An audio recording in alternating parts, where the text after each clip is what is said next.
How does this game look for Detroit going into a night that is going to be a very big night for the Chiefs? A lot of emotions coming around getting their Super Bowl ring.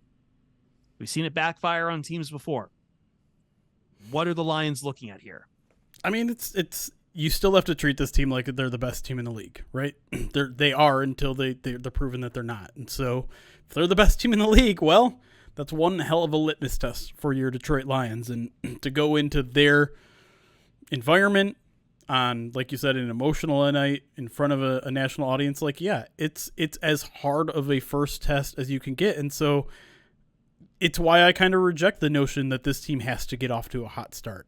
They have to, if they want to avoid fans being fans and saying, oh my God, of course we got hyped up about this team and they started, 1-2 or they started 1-3, which, I mean, all that is really possible. The beginning of this season, you mentioned the first 4 games, all 4 of those teams might be playoff teams, right?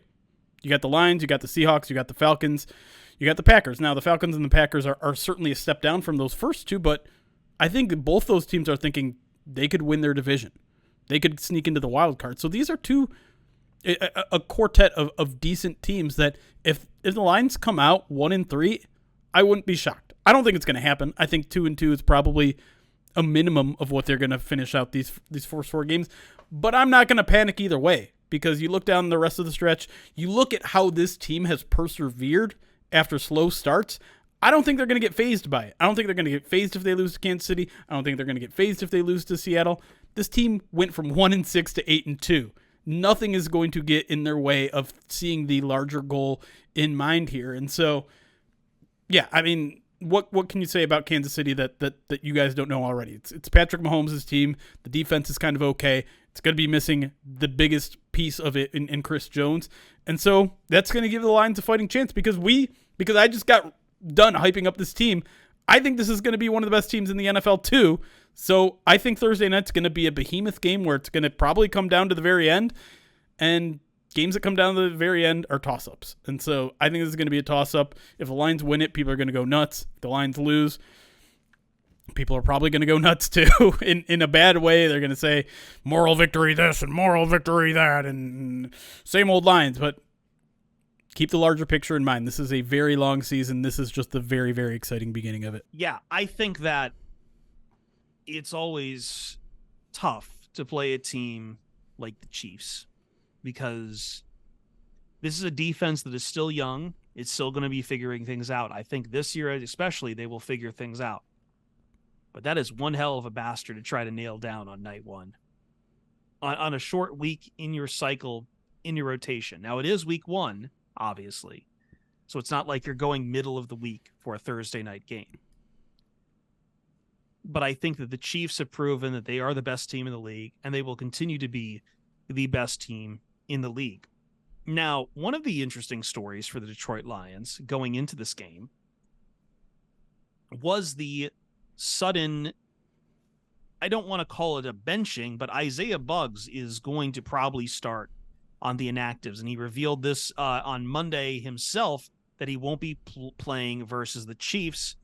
And I guess he did describe it pretty much as a benching. So I don't know if it's really that. I think Buggs played out of lack of options last year a lot more than he probably did. And I think the push to play guys like Onwuzurike and the new draft pick in Broderick Martin is probably pushing Buggs off there. I know there have been some reports. Dave Burkett basically said that Broderick Martin outplayed Isaiah Buggs during preseason and camp and everything else. So, Jeremy, I want to kick it back to you in this regard. What do we take away from the Isaiah Buggs social media?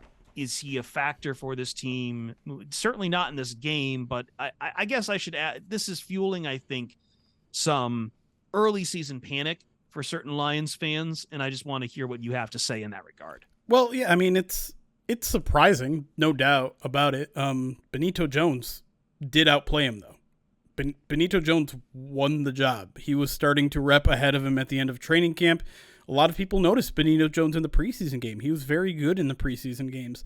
But I didn't see that coming. Like we've heard Dan Campbell talk about Isaiah Buggs in a way that is like, he is a key piece of what we do. He's one of the first free agent re-signings that they did in free agency. They signed him not to a 1-year deal, to a 2-year deal, because they said he was that key to what they do.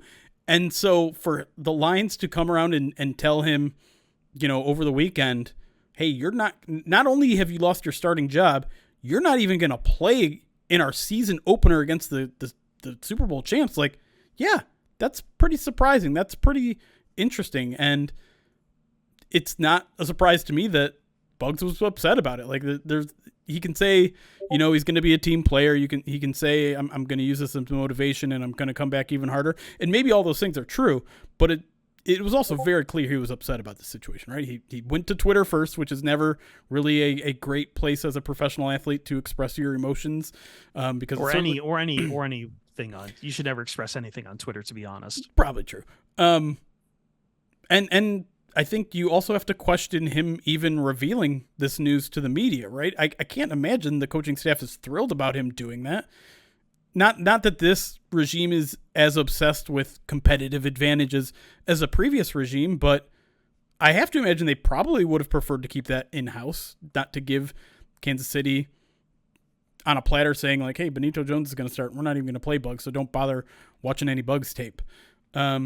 So like there is a little bit of a rift I sense from there between Buggs and the coaching staff, which is not exactly the news you want, days before kickoff. But in the grand scheme of things, like on the field impact, Benito Jones and Isaiah Buggs aren't game-changing players, right? They're nose tackles, they're run stuffers. It's not a sexy position. There aren't a ton of people who are absolutely elite at it, so it's maybe not as big of a loss as some Lions fans are making it out to be. But also, like, the Lions could prove to upgrade beyond Benito Jones, beyond Isaiah Buggs. And so I think maybe that's something they look to do down the road, because you have to wonder if Isaiah Buggs is really part of this team's future. The way his contract is structured, like, you don't have to exercise that second year at all. You can get rid of him and you'll be fine in terms of cap space. He's not taking up that much cap anyways. So it's a weird kind of development here. Not completely surprising, but just a little bit of weird drama before we get to week 1. I guess the surprising part of the news to me was, we talked about this in the first segment, the interior of the Lions defensive line is the one area of concern, right? Like, you're worried about the depth that's at that position beyond Aleem McNeil. And, rewind the clocks back a week, Jeremy. And I know that you were somebody who tossed out after roster trimmed down to be like, hey, man, don't be surprised if Broderick Martin is somebody who's a game day inactive, just because, he's kind of being brought along slowly. And there's this developmental learning curve that's going on there with Broderick as well. Fast forward a week and, hey, maybe Martin makes the game day actives, right? And Buggs doesn't, right? That's the surprising part to me, is that the Lions feel good enough and confident enough in what they saw in Benito, obviously, to take that spot.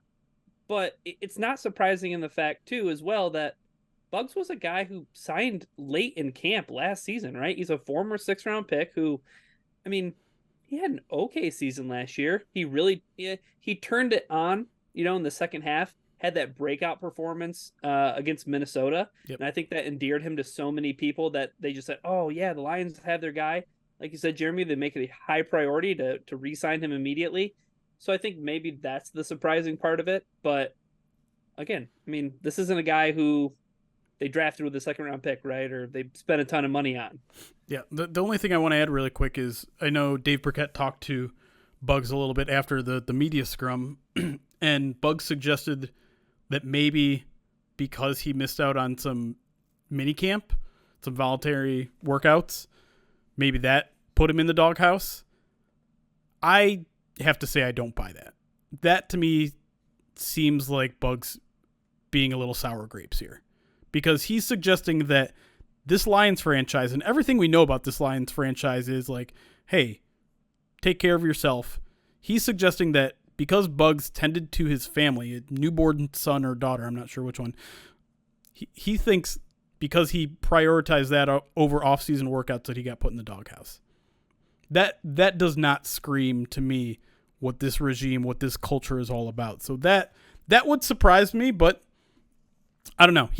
To be fair, Bugs was speculating. Bugs was saying like, yeah, I think maybe that did impact my standing with the team. I don't buy that. And maybe that's just me being overly lenient for this regime that I have grown to love and trust and think that they typically do the right things. But to me, that also shows a little bit of extra level of frustration with Bugs right now, is that he's willing to think that the Lions would do him dirty like that. What's going on, guys? Miko here from Pride of Detroit. Thanks for taking the time to check out this clip from our most recent POD live stream. If you enjoyed this video and you want to see where the conversation went from here, all you have to do is click the link in the description that'll take you over to our Twitch channel. And once you're on our Twitch channel, be sure to drop us a follow or subscribe if you're so inclined. That way you can be notified anytime we go live and be a part of our live audience, which means that you may be privy to content that doesn't always make it onto the audio version of the podcast or even onto YouTube. Also, if you're more inclined and you prefer an audio version of our live streams, you can click the links to both Spotify or Apple Music, which will take you to their platform, and you can download the entire audio version of the podcast and listen to it whenever you want to. Again, we appreciate you guys and thank you for the support.